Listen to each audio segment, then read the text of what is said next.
para ireklamo ang kanyang boyfriend na sinasabi po na mas kilala sa Boy Tapang.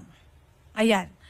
Okay, malaman po natin, Idol Rafi, dahil may mga kani-kanila silang sinasabi laban sa isa't isa. May mga version sila. May mga version po sila. Mas maganda po na marinig din po natin mismo sa kanila. So parang vlogger to. Parehas vlogger po. At nag-aaway sila. Opo. Magkasintahan, magkaasawa. Magkasintahan, Idol. Okay. Hindi po sila kasal.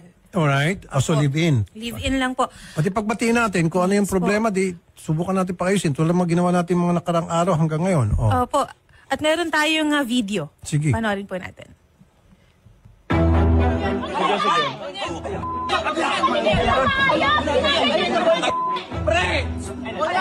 Yan po si Boy Tapang. May security guard doon na umawat. Buhayin mo yung sarili mo! Huwag kami mga Bisaya! Alam kong mahina ka! Alam kong mahina ka! Tarang... Hoy! Oh! Okay. Tapos na? Sige, nandito ngayon si Ma'am Cherry White. And then mamaya, subukan natin tawagan si Boy Tapang. Ang ating purpose dito, ay para makinig ng kaso bago nito.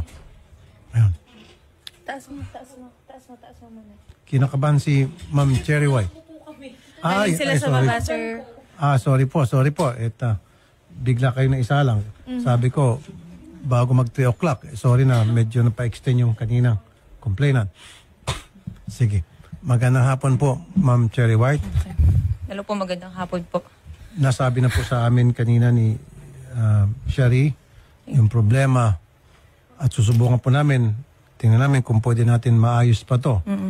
Gaano kayo katagal na po magkasintahan ni Boy Tapang? Start po nung December 13. Dito lang po, bago lang. Wala pang 1 year, December 13. Okay. Well, sayang naman po yun kahit papaano. December, January, February, 3 buwan na kayo. Ano mo bang pinag-ugatan ng away ninyo? Ito po kasi yun eh. Pinagbintangan ako na nag-hack po daw ako ng Facebook. Nahinak ko daw po yung Facebook, which is nung isang gabi po, akala niya hinak ko yung Facebook niya, pero lahat po ng Facebook nag-log out. Nag-message siya sa akin na ipapatulpo daw po niya ako. Okay. Ngayon, yung conversation na yun, syempre naaligaga ako. Ngayon, pinost ko. Pinost ko po yung convo na ipapatulpo ko.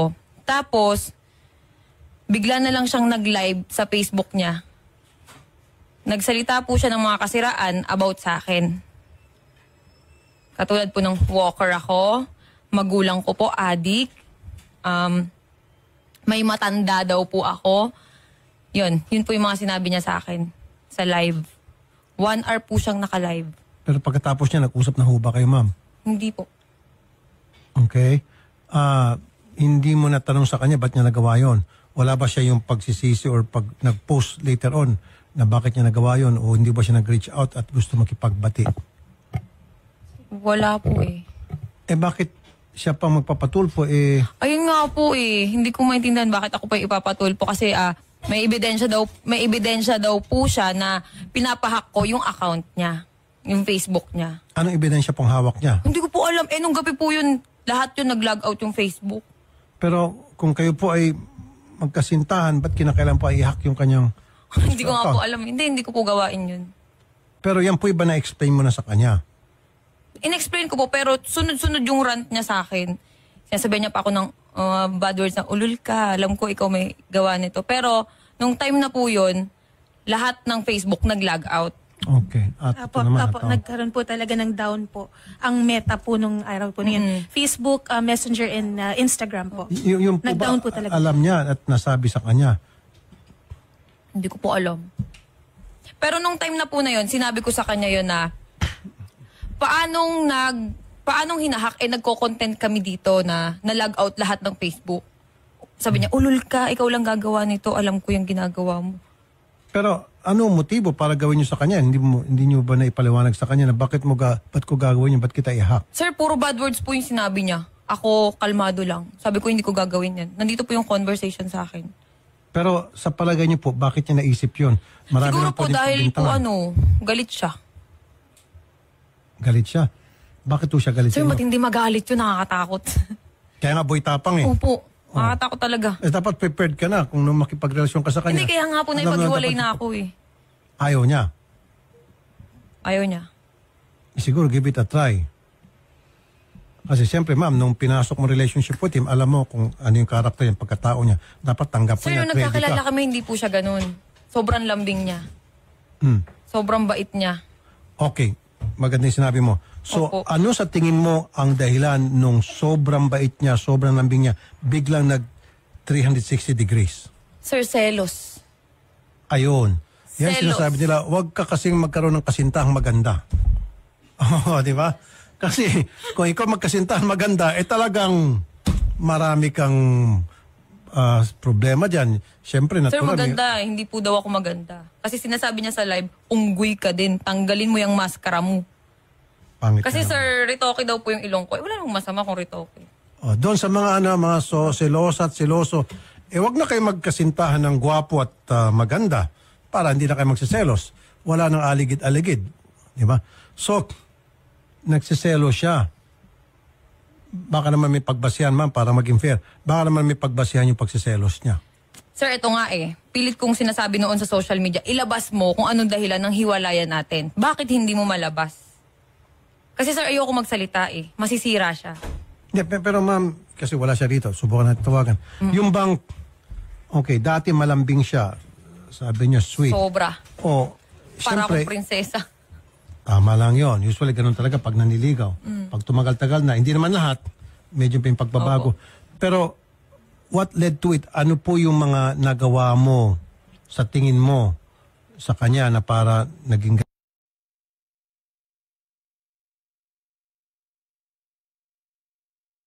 patanggap mo Sir, niya, nung ready nagkakilala ka. kami, hindi po siya ganun. Sobrang lambing niya. Hmm. Sobrang bait niya. Okay, maganda yung sinabi mo. So, Opo. ano sa tingin mo ang dahilan nung sobrang bait niya, sobrang lambing niya, biglang nag 360 degrees? Sir, selos. Ayun. Yan Selos. sinasabi nila, huwag ka kasing magkaroon ng kasintahang maganda. Oo, di ba?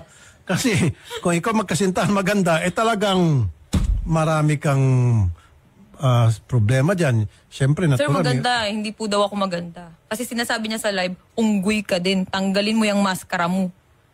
Pangit Kasi na naman. sir, ritoke daw po yung ilong ko. Wala namang masama kung ritoke.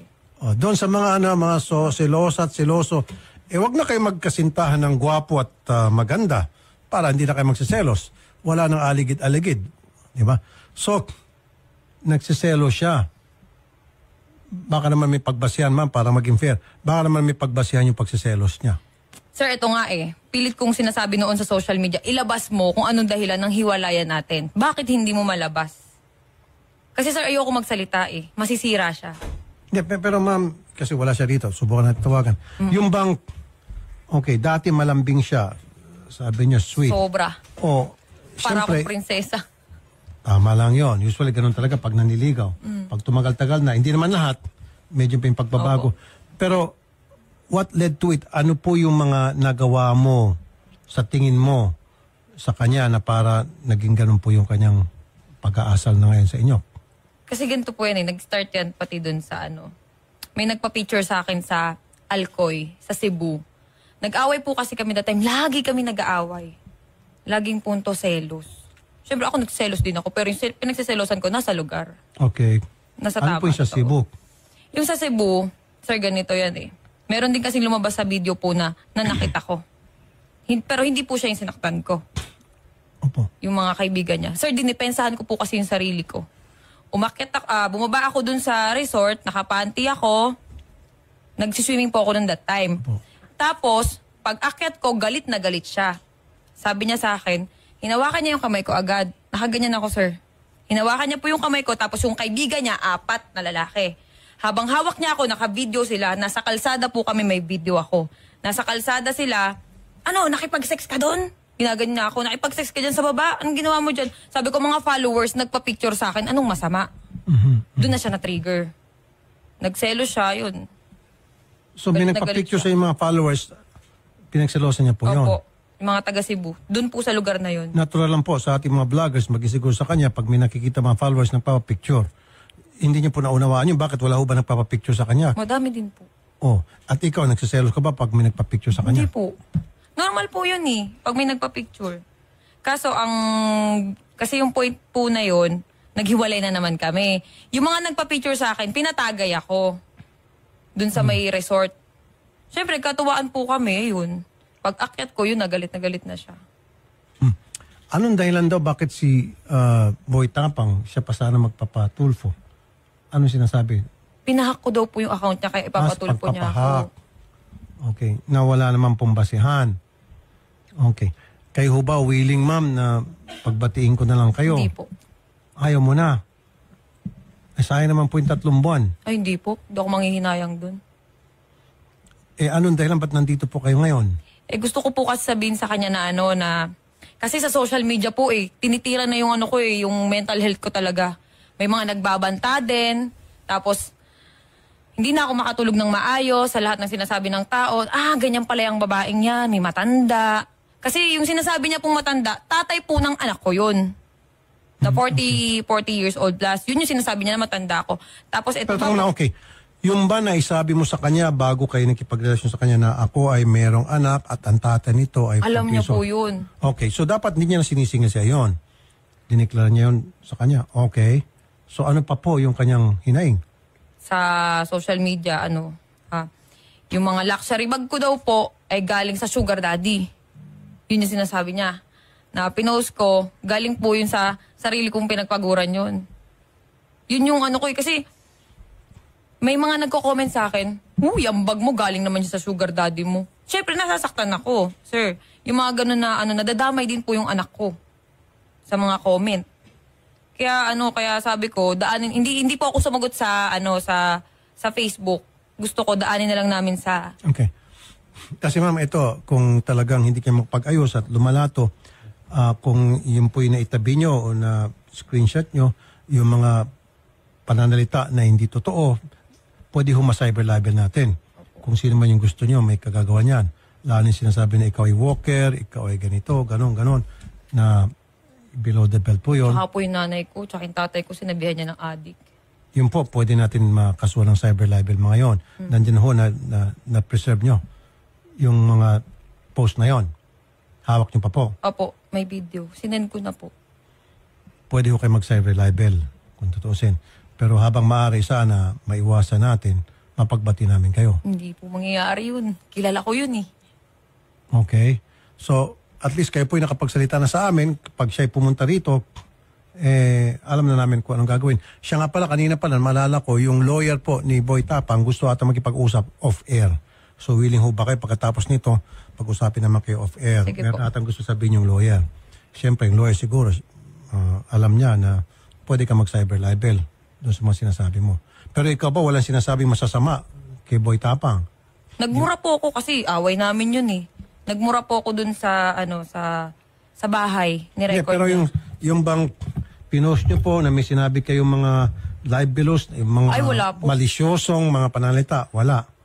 Walang cyber libel. Kasi sa alam inyo. ko po yung mangyayari. Kaya hindi po ako sumagot. Pero yung mga tao pong nagsalita ng mga hindi maganda laban sa inyo, paninirampuri, yun po, pwede tayo mag-cyber libel. Tutulong po kami. Okay? Sige po. Si Boy Tapang daw, mamaya na lang daw magsalita. May Actually, sir, panawagan. may post po siya sa Facebook 20 minutes ago kanina po.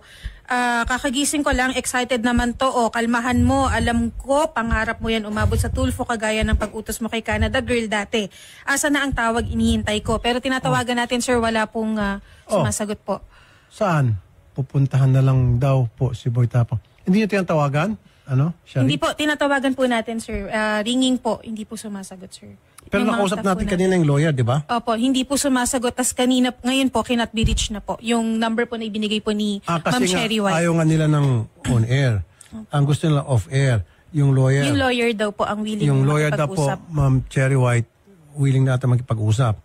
So mas paganda kung lawyer, alam niya na anong pwede mangyari base doon sa mga sinabi mo na mga post. Actually, Sir Rapi, meron din po akong lawyer. Pwede din po rin yun. Pwede din po siyang, yun din yung makipag-usap. Lawyer to lawyer. Opo. Patay na, mukhang tumitindi na to. Habang maaari sana, kayong dalawa lang. Hindi po. Mas mabilis masolve yun kung kayong dalawa lang. Hindi Kasi na po pag kaya word to lawyer, medyo ibang level na Napahiya yun. na po kasi ako sa social media eh. Wala Nadama yung anak ko eh. Walang pag-asa na magkabalikan Wala kayo. po. Nako. Ano pong mensahe nyo kay Boy Tapang? Huwag ko kayo magsalita ng mga masakit. Alam ko po yun. Alam ko. Sige. Kasi Ano- sa Facebook nga po, hindi ako nagsalita ng di maganda. Dito pa po kaya. Sige po, ano po yung mga gustong sabihin sa kanya? Nanunod po siya malamang kasi kinatbilis na po siya, pinatay niya yung cellphone. Ano po, ang gusto niyong ayan po, tingin sa camera. Mensahe niyo po sa kanya. Wala. Good luck. Yun lang. Good luck. Good luck sa'yo. Good luck sa atin. Yun lang po. Yun lang po.